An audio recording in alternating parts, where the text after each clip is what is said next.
So these stories in the headlines plus others are all in this afternoon's edition of the Marketplace. Let's now start with our very first story. Some of the country's troubled banks have gotten back into a situation that can be described as disturbing financial distress. This could force the Bank of Ghana to move and appoint some persons to directly supervise the day-to-day administration of these banks. The following Business Desk report highlights some of the issues and possible solutions. Sources say the expected move by the Bank of Ghana is to prevent the situation where a license withdrawal could be possible or the last resort if all efforts to save these banks fail, just like what happened to the UT and Capital banks. The current situation, Joy Business understands, has been compounded by bad corporate governance practices, rising loan defaults, government indebtedness, and some panic withdrawals that hit these banks over fears that they could collapse. This has affected the operations of these institutions, making it difficult to meet their day-to-day financial obligations. Persons with knowledge of the Bank of Ghana's operations say the regulator wants to be careful with any move in order not to send wrong signals to the market. This is despite some sort of pressure coming from the IMF. There are also concerns that any moves by the regulator, if not well handled, could worsen current challenges facing the banking sector. Even though Joy Business knows the two banks said to be in distress, we would hold on to the names for now. Some persons close to the regulator say there's no need to panic. The assurance comes because there have been arguments that reports like these could worsen the situation. But a highly placed source says the public should look at how the Bank of Ghana handled the UT and Capital Bank's issue, and the fact that nobody lost his or her deposit should assure them their funds are indeed safe and there's no need to panic. Some of these troubled banks have also argued their situation could stabilize if government settles debts owed them. Joy Business understands that 12 banks are exposed to the almost 10 billion cedi energy sector debt. So in the financial sector, government has settled on the interest to be paid to investors wanting to participate in today's domestic dollar bond issue. The 3-year paper opened this morning and should be accepting bids from investors until Thursday. But will this fundraising exercise impact on the public debt? And why are some market watchers not pleased with this auction? That's more in the following Business Desk report. Sources say government has settled on 6.25% as the interest to be paid on the amount that will be secured from investors by Thursday. Joy Business is learning that government is looking at getting 50 to 100 million Ghana cedis from just domestic investors who are allowed to participate in the 3-year government paper. So let's look at cost of raising this bond. If government is able to get just 50 million, then that would result in $3.1 million being paid to investors as interest over the next 3 years. However, if it secures $100 million, then that would result in $6.2 million as interest for the next 3 years. But don't forget about the principal that would also be paid at the end of a year with all these scenarios presented. Last year, government raised a similar domestic dollar bond over a 2-year period but paid 6% and actually got $94 million. Sources say the bond is aimed at improving government's domestic financial needs and developing alternative source of funding for the country. However, this bond auction has not gone down well with all the players in the financial space. There are some who are worried about the impact of this on rising public debt, encouraging the dollarization of the economy, and the fact that it could cost the country more in paying the debt if the cedi should depreciate sharply in the next 2 years. The bond auction is being done through the book building approach, and that whole transaction is being handled by Barclays, Stanbic Bank and finance house Strategic Africa Securities. Let's now connect with investment and financial sector analyst Mahama Idrisu for some analysis on the two economic issues now, and he's joining us by Skype. Good afternoon, sir. Welcome to the Marketplace.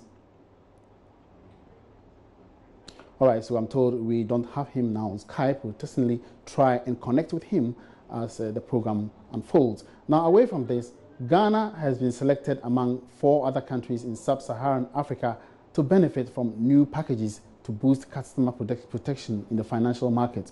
The package, called the SMART campaign, is aimed at creating an environment in which financial services are delivered safely and responsibly to low-income clients. Charles Aite has more in the following report. The Center for Financial Inclusion, in collaboration with the World Bank, is engaged in 5 countries in Africa, including Ghana, on best ways of improving client services in the country. This move follows reports of poor customer relations in Ghana's financial sector. Speaking to Joy Business at the sidelines of the Financial Inclusion Forum, financial consultant and former head of banking services and payment systems at the Bank of Ghana, Eli Ohini Edu, explained how important the package is. And in extending the market, these issues of client protection and client safety is coming up. It's not only in Ghana, it's in other countries. They all have client protection issues. And so that this topic is evolving. It's becoming more and more important to the sustainability of financial services, especially for microfinancial services. On his part, Head of Development Finance at the Ministry of Finance, Godwin Anku, outlined the various policies government is coming up with to streamline activities of the financial market to protect the interest of customers. Establishment of a Financial Stability Council, which is going to be an overarching institution that will look at the macroprudentials of the country. We talked about formalizing and coming up with an agricultural insurance policy to help farmers get the right product at the right price and at the same time be able to mitigate their risks and have access to financing. We talked about an investment protection fund, which we want to establish as a way of instilling confidence within the investment environment and to bring sanity into the investment environment as well. The SMART campaign will be based on transparency, mechanisms for compliance resolution, responsible pricing, among others. Time now to go back to the earlier story where some troubled banks are facing the fate of a collapse, and also the issue about the domestic dollar bond, which opened today. And we have now on Skype investment and financial sector analyst Mahama Idrisu, who is going to help us analyze some of these issues. Good afternoon, sir. Welcome to the marketplace. Good afternoon, Joy News, and good afternoon to your cherished listeners. All right, many thanks for joining us. Now let's go first to the issue of the troubled banks. The Bank of Ghana is set to come to the aid of these troubled banks who may follow the suit of Capital Bank and UT Bank, which collapsed earlier this year. Now, what do you make of this current development? The central bank, as the regulator of commercial banks, is actually taking earlier measures and not to wait till the end of December 2018 to be faced with multiple issues with several commercial banks. What it is currently doing is to make sure that depositors' monies are protected. And by doing so, the other side is that we don't know whether it's the taxpayers' money that is going to be used for this kind of job. But what it is just doing is to make sure that there's strong financial stability in the system and to augment business and the transformation of the economy. Now, before this situation evolved, one would have thought that these troubled banks could in a way, come up to salvage themselves by the Bank of Ghana. Why is it going this way again? This country, people wants to own 100% of the market, and then 2% of an elephant that doesn't make sense to them. Some of them are looking at generational issue. Some of them are looking at their seats, actually. Others are looking at their jobs. And so by this capitalization issue, everybody would have thought that 5, 10, 12 banks would have sat down to say that, look, the four of us should come together and get a measure through and see how we can protect the economy, protect the banking and finance industry, and protect investors, both shareholders and depositors' money. But up to now, we haven't seen any serious talks among the banks. And the central bank is having fears that this may continue into June. Because a normal thing is that even somebody is giving you, say, $100 million, it will take him 4 to 5 months or 6 months to do a complete, reliable due diligence to be sure that where he's putting his money, whether tier 2 or tier 1, is going to yield the return that he's expecting. But if that is going to, Bank of Ghana is going to wait till around April, May, June, that means that in November, December, we'll still not be counting a lot of the banks who are meeting the capital requirement. And that is why it is taking these steps to make sure that they are not taken aback by the situation in the banking sector. Now, as much as the regulator has a responsibility to safeguard the interest of investors and other depositors, now, this current situation or the evolving trend, does it not send any wrong signals into the financial industry as well as to investors outside the country? No, one thing we must know is that when the announcements were made, you find a lot of papers, a lot of people saying that we have only 3-4 banks that have qualified. People have forgotten that some banks have their parent companies outside. They would have been bringing capital to augment what they already have. And so that has actually gingered and pushed through a lot of panic withdrawals and panic movement of funds from some smaller banks into the bigger banks for no reason, because they haven't told customers and told depositors and told even shareholders that this is capitalization that we can't meet. Now, this panic withdrawal and panic transactions around the banking sector is what is actually giving Bank of Ghana the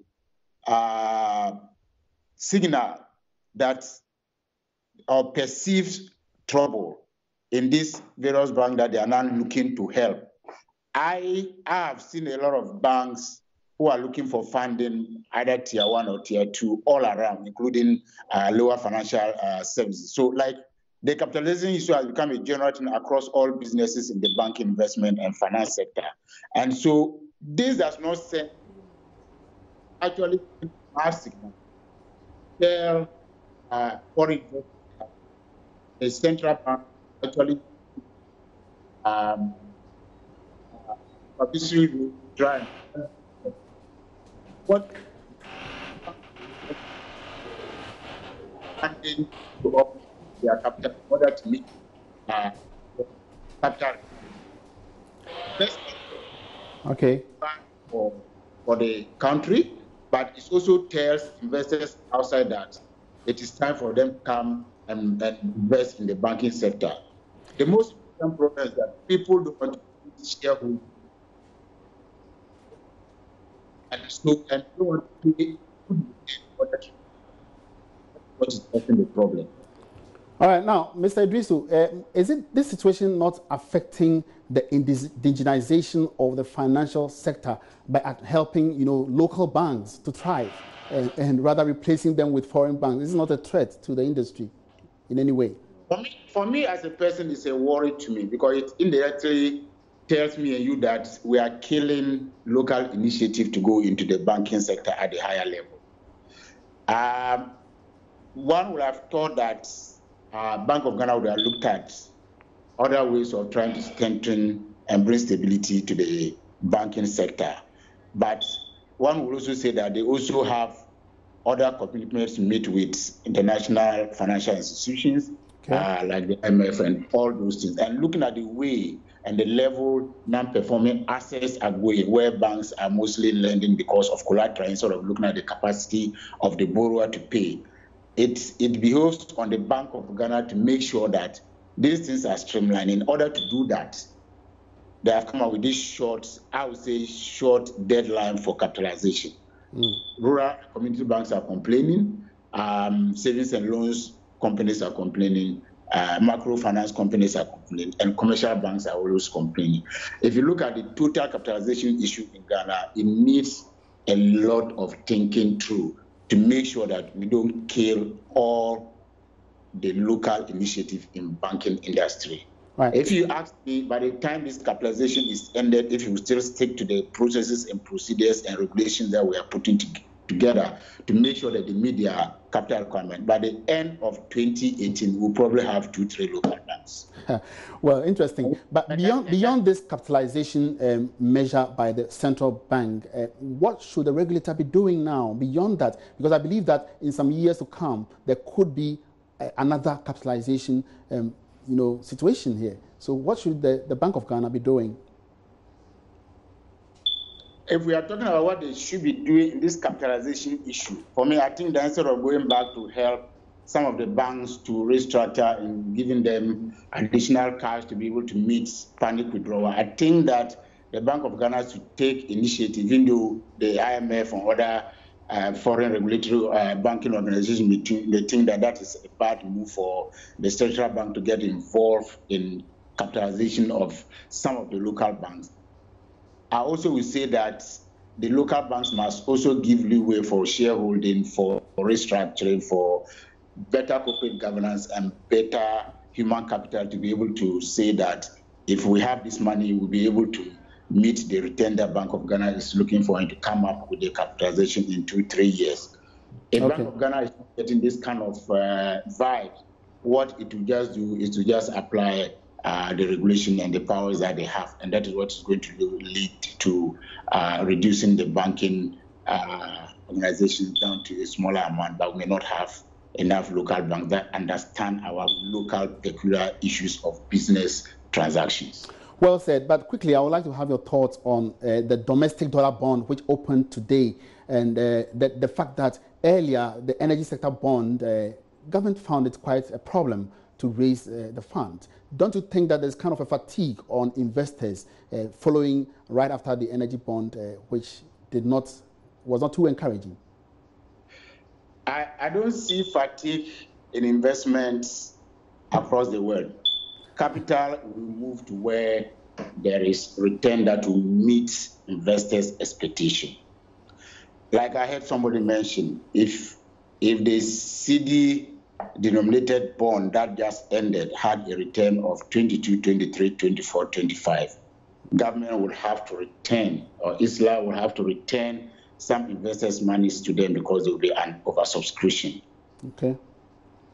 All what money wants is the reduction in risk, ability to receive my money at close of business or close of term of the bond, and the return that I expect to receive. And if you meet these three conditions and the horizon or the number of years that the bond is supposed to spend is good for the person, trust me, the person will invest. If you take the ISLA bond, they are looking for money for 10 years. Me and you know that we have seen government change in 4 years.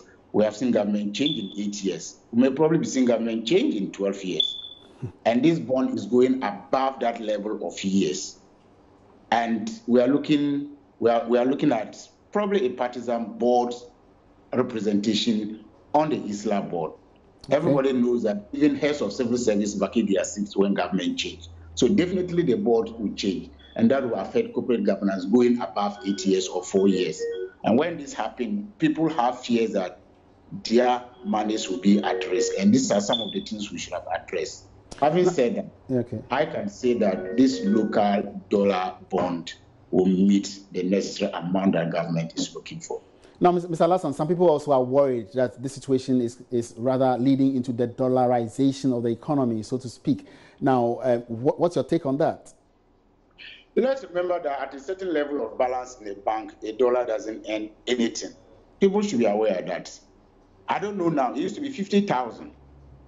You think I can keep my money 50,000 because I want to educate my daughter at 20 years who have 6 years gap just to lie down for the next 6 years without earning a peso? And if I have the opportunity that somebody wants to give me some amount of return on that dollar, I shouldn't take it. Now, government is borrowing dollar to pay dollar. Okay, government is not borrowing CD to pay for dollar. And so this is not local transaction where you're using dollar to pay for CD equivalent transaction, where we talk about dollarization. But in any case, this is not the first time we are seeing a dollar bond in Ghana. So it's just saying that if you have smaller balances in your account, buy the dollar to earn you some return if you're not being given any return on your money when it's lying in the bank. Now, finally, before you go, what about the fact that it is going to inflate the public debt situation now that we have a debt to GDP ratio crossing over 70%. We're still going in for more cash. Is it not a worry to the economy, to government? I mean, you know that by the time our grandchildren will get out, they probably will have a 10,000 to human being debt in Ghana. There's nothing we can do without debt, looking at the debt to GDP ratio. There are several measures and policy that probably government could go in, but our problem is our fiscal discipline. And that is why the World Bank have to come in with all kinds of rules and processes and regulations to curtail our ability to actually streamline both our, capital expenditure and current expenditure. I would say that any government that comes in and thinks that he will not borrow, forget it. He can't do anything. But the government stated earlier that it will not borrow, to not go in for more aid. You would have heard that they said they won't borrow. Me, sitting here, I knew that there was no government. The only government that will come without borrowing above what the citizens expect is the government that promises nothing but good corporate governance and good economic management. Even with the maximization of our oil resources, can't we, reduce? That means that you are going to do according to what is coming in as revenue. And once you pay, you keep paying part of the debt that is existing time immemorial. So for me, I think that Ghanaians have put too much pressure on government to promise anything and everything. And when they promise that, we want them to fulfill it because they've said it already. But some of the promises, some of the policies are not in place. Some of the, let's put it in the company, say some of the business plans are not in place. And there are promises that when they come to Ghana, they're here to look for money to execute them. And the only source of funding when you get back to the one corner is to go borrowing. Thank you very much, Muhammad. For some of us, if you are coming to government and you don't promise, I will love it. Because it doesn't put you any pressure to go borrowing any kind of amount. All right. And because you don't give too much security to the people, to investors, to borrow at a high rate, and the cost of the borrowing is high. All right. Many thanks for your time, Mahama Idrisu, for those insightful thoughts. And that was Mahama Idrisu. He's a financial and investment analyst. He's been sharing his thoughts on the domestic dollar bond, which has opened today, as well as the situation where two troubled banks are facing collapse should the Bank of Ghana not throw in the towel. Now, away from that, 9 small and medium-scale enterprises have been selected to take part in the Cosmos Innovation Center Business Booster Programs, which kickstarts today. The Business Booster Program is one of the major CSR projects of oil and gas exploration and production company Cosmos Energy, and is aimed at helping SMEs in the agri sector scale up. The Cosmos Innovation Center Business Booster Program will be executed through bootcamps, a mentorship support program, and introductions to potential investors and financial advisors over the next 5 months.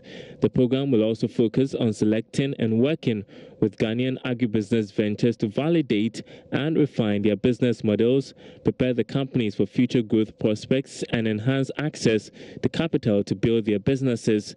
Vice President and Country Manager of Cosmos Energy, Joe Mensah, who spoke to Joy Business at the launch of the Business Booster Program, explained why the focus on the agri sector. By nature, Ghana from beginning of time has been an agri country. We just took our eyes off the ball. Agri used to be more than 70% of our GDP, and it went all the way down to 19. We need to bring it back up. And once we bring it up, we can feed ourselves and be able to export more food. Take a company like Blue Skies today. Blue Skies is exporting stuff to Europe every single day. They have containers full on Emirates going out, on KLM going out every single day. They are importing fruits. Why? We can grow all of that in here ourselves. Why should they be importing mangoes and stuff every day into the country?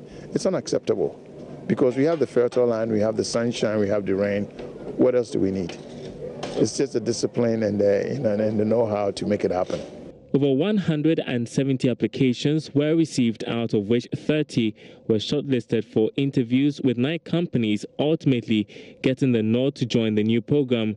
Owners of some participating SMEs shared the expectations ahead of the program. Our MEC link is into the production of vegetables in greenhouses. We produce cherry tomatoes, bell peppers, capsicum peppers in all greenhouses, and they are organic. Okay. So what are your expectations going into the boot camp?